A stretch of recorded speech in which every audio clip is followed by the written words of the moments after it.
Hi అమ్మ, రండి water యాపిల్తో పచ్చడి చేద్దాం. వాటర్ యాపిల్స్ని ఉప్పు వెనిగరు వేసి నానబెట్టా. అన్నీ కోసుకొని ఈ మధ్యలో ఊదుగా ఉంటది, ఇది తీసేయండి. ఇలా క్లీన్ చేసుకున్న వాటర్ యాపిల్ని ముక్కలుగా కోసేద్దాం. తగినంత ఆయిల్ తీసుకొని మిర్చి ధనియాలు వేసి వేయించుదాం. ఇలా వేగుతూ ఉన్నప్పుడే నువ్వులను కూడా వేసేయండి, వేయించేసేయండి. వేగుతున్నాయి కదా, ఇప్పుడు చింతపండు వేసేయండి, కరివేపాకు కూడా వేసేయండి. స్టవ్ ఆఫ్ చేసుకొని ప్లేట్లోకి తీసుకున్నాం. ముక్కలకు సరిపడా నూనె వేసుకొని కోసి పెట్టుకున్న వాటర్ యాపిల్ ముక్కల్ని వేసేయండి.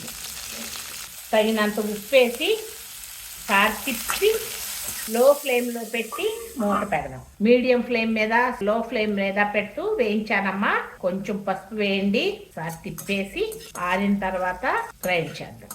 జీలకర్ర వేయించి పెట్టుకున్నవన్నీ కూడా వేసేద్దాం. 2 వెల్లుల్లి గబ్బాలు కూడా వేయండి. కోర్సుగా గ్రైండ్ చేసి తీసుకొద్దాం. కచ్చా పచ్చాగా గ్రైండ్ చేయండి. ఇప్పుడు వేయించి పెట్టుకున్న వాటర్ యాపిల్ ముక్కల్ని వేసేయండి. కోర్సుగా గ్రైండ్ చేసి తీసుకొద్దాం. వాటర్ యాపిల్ పచ్చడి తిరగమాత కోసం శనగపప్పు మినప్పప్పు వేసి వేగిన తర్వాత ఎండుమిరపకాయలు ఆవాలు జీలకర్ర వేసి వేయించుతాం. 2 వెల్లుల్లిపాయ గబ్బాలు కరివేపాకు కూడా వేయండి. ఒకసారి వేయించేసి కోర్సుగా గ్రైండ్ చేసి పెట్టుకున్న వాటర్ యాపిల్ పచ్చడిని వేసేయండి.